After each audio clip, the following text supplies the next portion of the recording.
would never have started to begin with had slavery not had resulted in 4 million blacks being in America who were basically uneducated and unemployable anywhere but the cotton fields. Had it not been for that, the whole thing would have never gotten started. Good evening and welcome to the rest of the news. Our special guest today from Texas is Mark Crutcher with Life Dynamics, and we're going to be talking about Planned Parenthood and all these videos that you've been seeing lately. And our other special guest is Rick Howland. Yeah. Rick, tell us about your programs. Oh, well, thank you, Doc.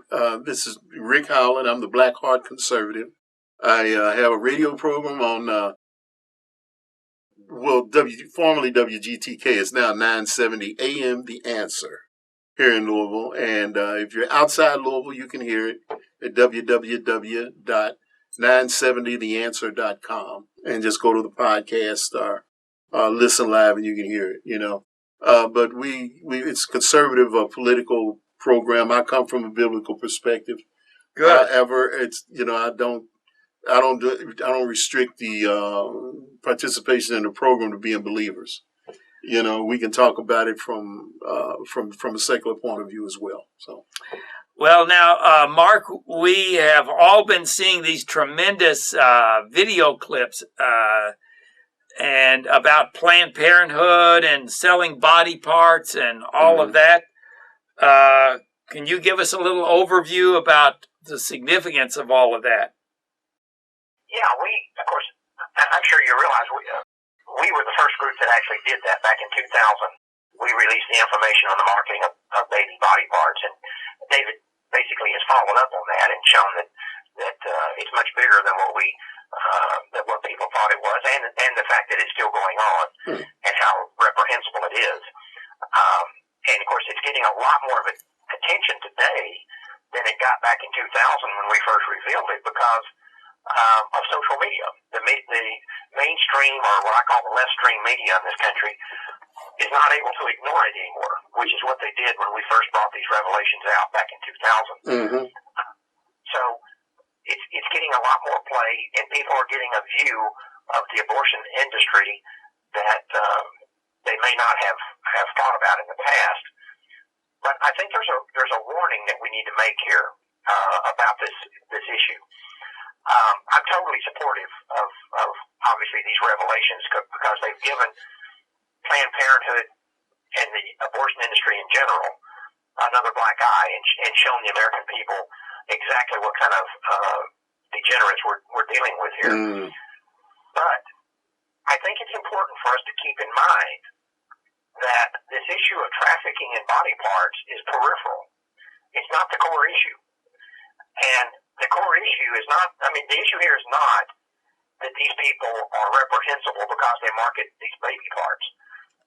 They're reprehensible because they killed the babies to start with. Exactly. Right. And that's the thing that we need to keep in mind, and we shouldn't be diverted off into peripheral issues like this and start focusing on them as the core problem. Because if you think about it for a minute, once the baby's been butchered, how much difference is there between chopping them up and selling them for parts, or just throwing them in the garbage disposal and grinding them up, Right. or putting them in the dumpster so they can be eaten by rats? Right.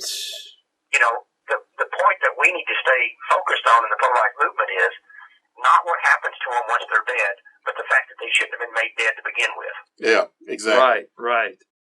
And the value, though, that I see with exposing this, and which is the reason why we need, when we're talking about it, to keep the issues related and not just wander off down a rabbit trail like you're saying.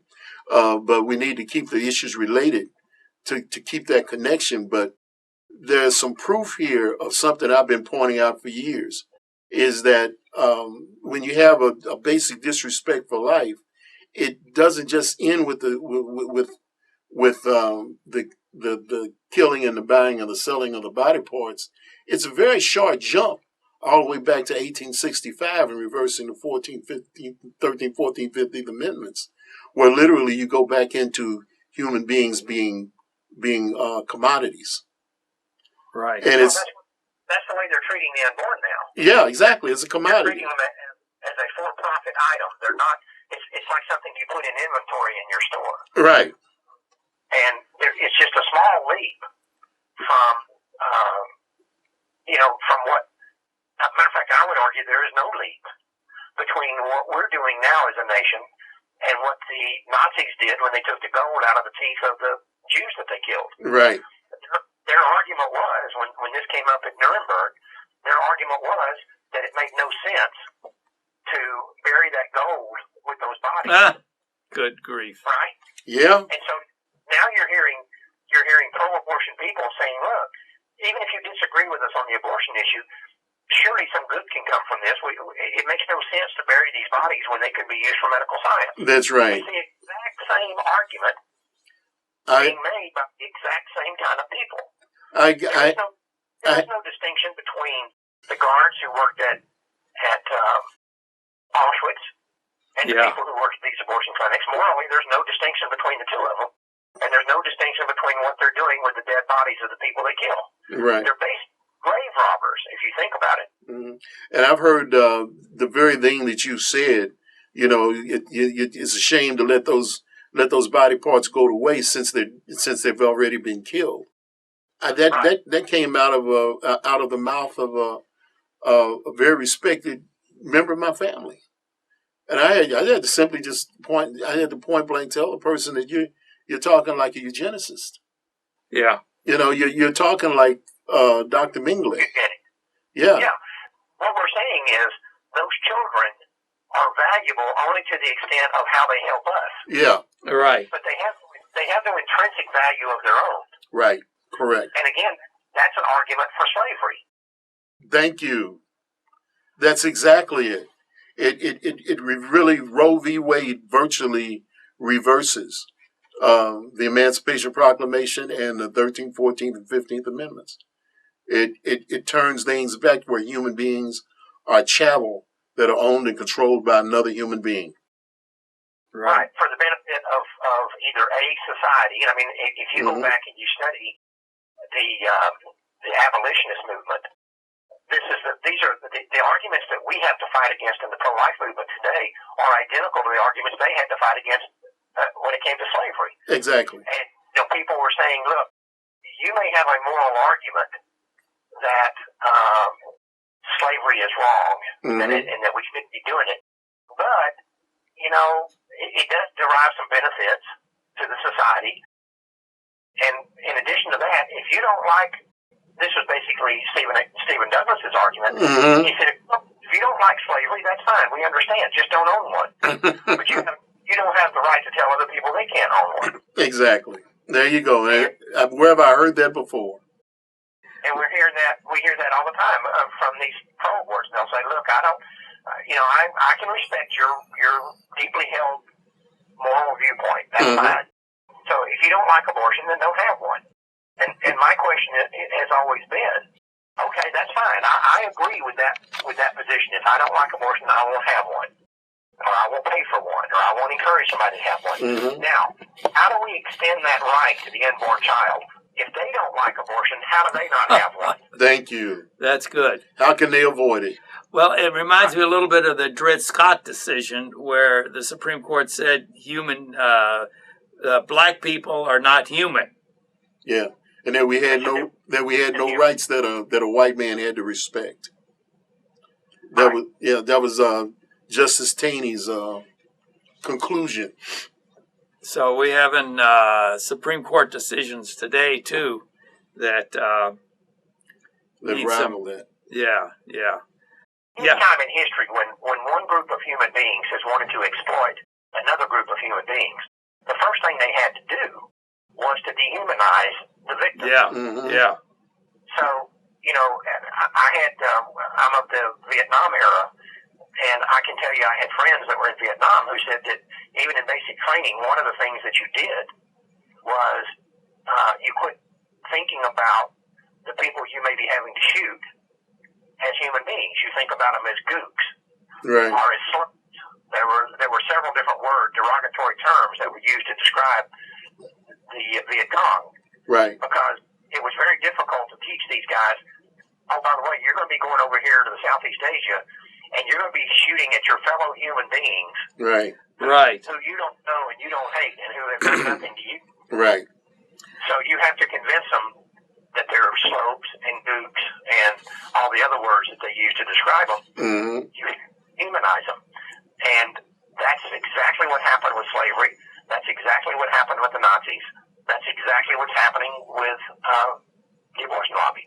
Can I say something? And this may be a little off, but one of the things I admire about a lot of Vietnam veterans is that with that training and that mindset that they endeavored to put into their psyche, it seems to me that as those guys matured, they seem to respect and that reverence for the men and women that they used to fight seem to return. As we've grown older, I don't hear that language used by men my age anymore who served in Vietnam. They say Vietnamese, and when you talk about the like say the Hmong or some of the other groups that were Vietnamese that they had to either were allied with us or were fighting us, and they speak about them in human terms and usually pretty how shall I say complimentary. Like they were good soldiers, they were good fighters. They don't say bad stuff about them anymore. Well, I'm of the same age, and I had friends tell me that how stunned they were the first time they were in a firefight, and when it was over, they went over and stood over the dead body of someone that they had just killed. Yeah. And how stunning that was, because you had been told throughout your training that these people were totally different than you, and that they weren't the same as us, and that they were all these derogatory terms. Right. He said, then I remember one particular friend that I had who told me, he said, I went over this guy that I had just shot, and I'm standing over his dead body, and I'm thinking, wait a minute, this was somebody's kid, this was somebody's boyfriend, this was somebody's brother, somebody's father. Right. I didn't know that, and he didn't know me. And there is a price to pay when you kill other people that you don't know and you don't hate. And I've often thought how horrible it must be to spend your days killing people that you don't hate.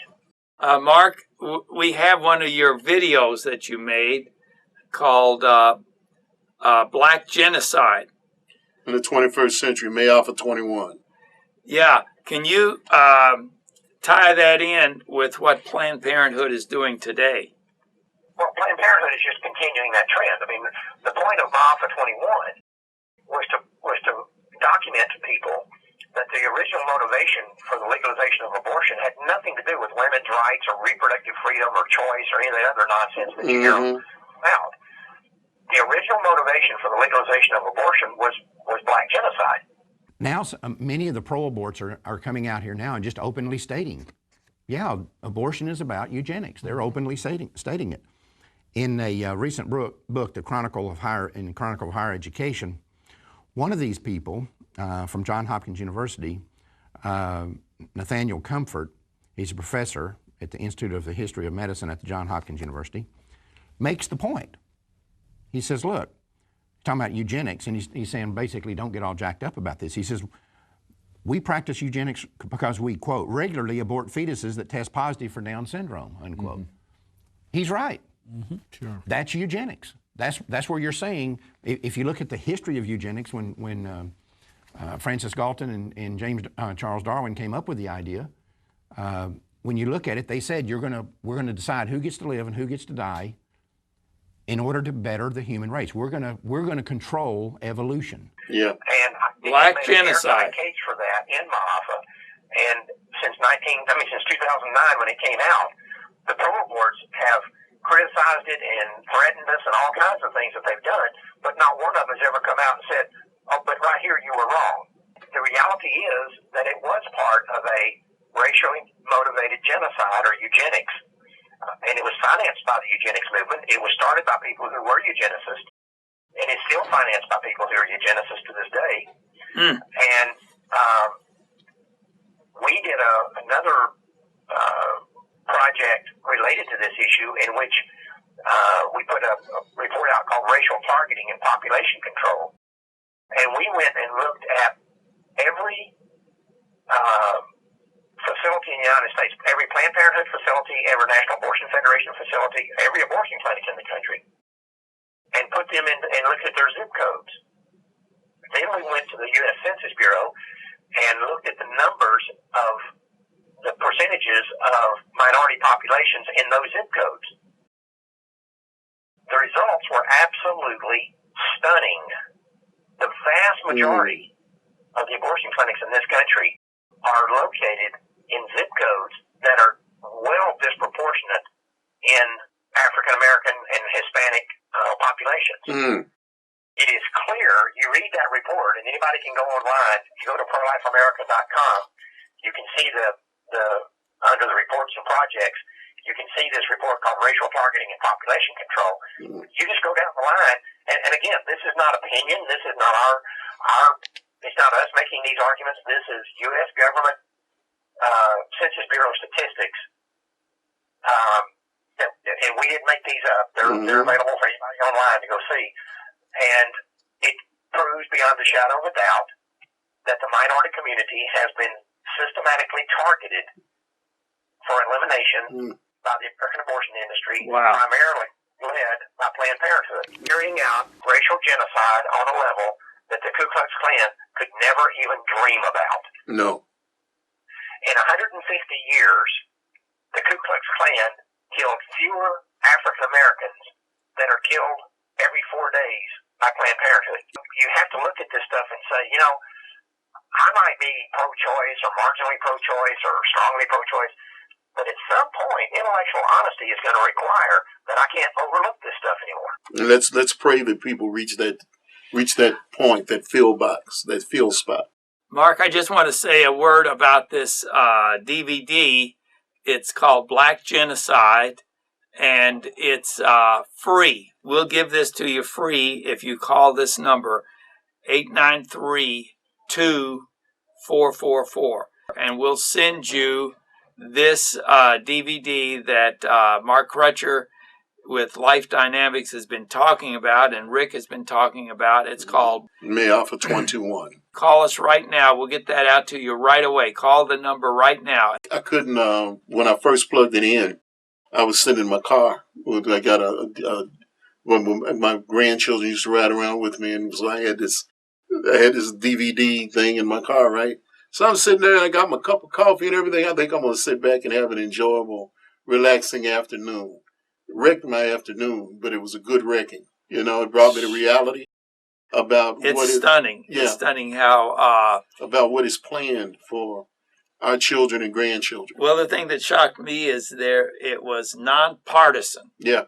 The money came from the federal government, and it was nonpartisan, and it was shocking. There were Democrats and Republicans that were eugenicists. Yeah. Even as Republicans were working for civil rights, there were some Republicans that were working with Southern Democrats to get rid of us. Yeah, yeah. Lathrop Stoddard, that's a name that sticks with me. I think he was one of those that used to go to back and forth across the water to Germany when they were putting together the final solution for Hitler. Until people found out about it, and then all of a sudden Planned Parenthood changed their name and everything so they could clean up their image because they didn't want to be associated with Hitler. Mark, can you give us your kind of tie this in with Hitler? Yeah, the American eugenics movement was strongly tied to the Nazis. Matter of fact, they actually predated it. The American eugenics movement existed well before the Nazis came along, and even Hitler made some positive statements about the American eugenics movement, especially in their treatment of blacks and indigenous personnel, the people, and American Indians. We also found out when we did Maafa21 and we were doing the research that much of what went on in Nazi Germany was not only inspired by the eugenics movement in America, it was financed by the American eugenics movement. The Carnegie Foundation, the Rockefellers, Ford Foundation, and several others had been overtly funding these organizations in Germany that were things that we came across was that when you think about the term concentration camps, you think about Auschwitz and Treblinka and Belsen and all the rest of them in Europe. Actually, the first concentration camps that the Germans had were in Africa, in the Congo. Really? And the people who put those together in the Congo are the ones who helped them then later design the concentration camps that were used in Europe. But it actually started in the Congo, and they had the exact same method of operation in Africa that they later had in Germany. And even in Germany, some of the first targets were not the Jews, but blacks. Oh my goodness! I haven't done a analysis of it at this point, but from what we could tell, it looked like to me that they actually wiped out a higher percentage of the black population in the countries they controlled than they did of the Jewish population. Even though there were many times more Jews killed, that's because there simply weren't that many blacks. Right, in Europe. In Germany at that time, or in Europe at that time. But as a percentage of the total population, it seemed like to us that they actually wiped out a higher percentage of blacks. Let me just say once more that this is a really shocking DVD. And much of what Mark Crutcher was just talking about is in here, and it's documented very well. I couldn't stop watching it. I thought I'd watch a little bit and then go, proceed with my day. And I ended up sitting for, I guess, 2 hours long or a little more? In 1934, Adolf Hitler sent a letter to American eugenicist Leon Whitney, complimenting him for a book he had written on sterilization. Whitney was the former executive secretary of the American Eugenics Society and a colleague of Margaret Sanger's. Sanger also published his writings in the Birth Control Review. In the book that Hitler was praising, Whitney had written that America could eliminate what he called the slum elements of society by sterilizing the lowest 25% of its population.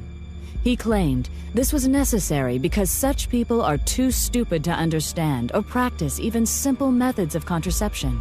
Besides, he said, the country would hardly miss them. One of the people he was talking about was named Elaine Riddick. At the age of 13, I became pregnant. I was raped by a guy that lived across the street from me. He snatched me off the street and molested me and threatened my life and said if I ever told anyone that he would kill me. When they was delivering my son, they sterilized me at the same time. They had approached my grandmother and said that if she wanted to continue to receive supplement, welfare and food stamps, or at this time they was giving out these surplus foods, canned cheese, I think it was, powdered eggs, and said that if she did not sign the X, that they were going to stop her supplements. It is shocking. Yeah. If you haven't seen this, you really need to get it and find out about this whole issue of black genocide that's going on in our country today. 893-2444. Hey, I'd like to make something real clear, though.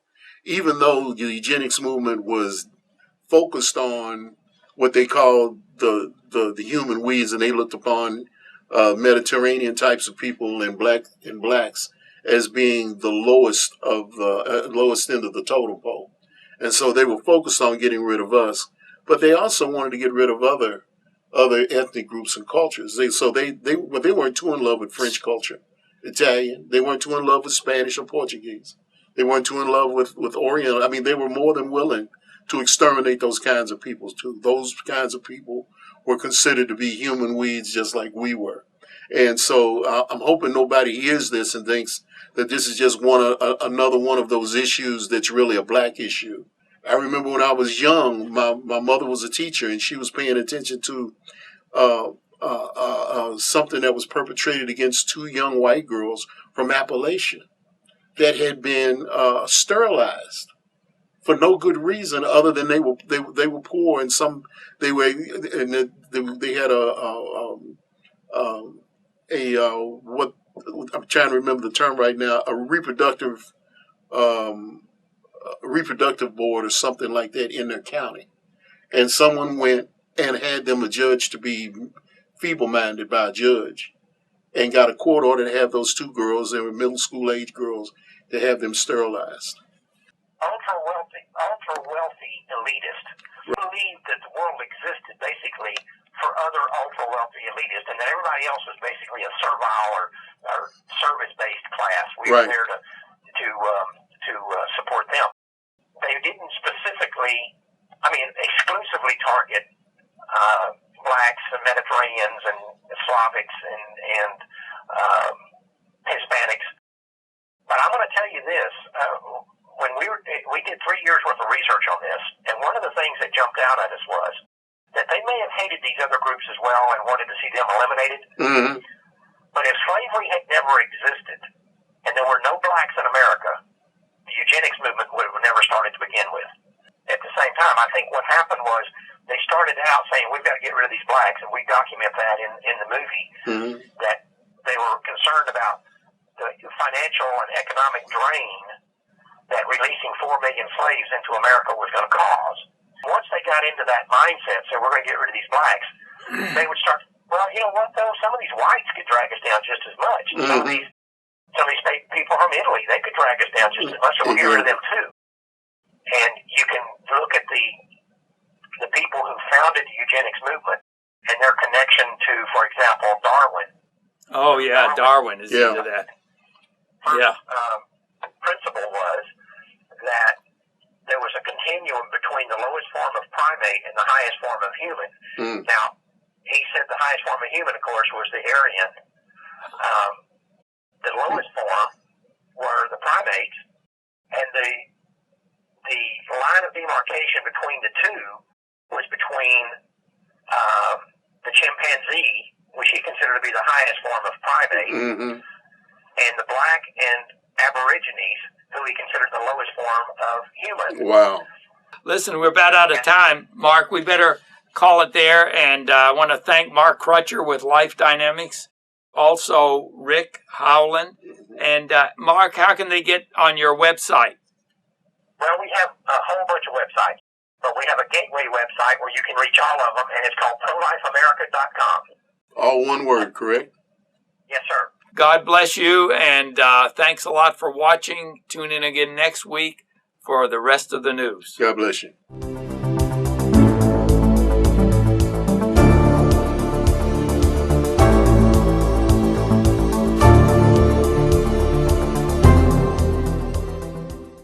.97% of all babies diagnosed with Down syndrome are murdered in the womb.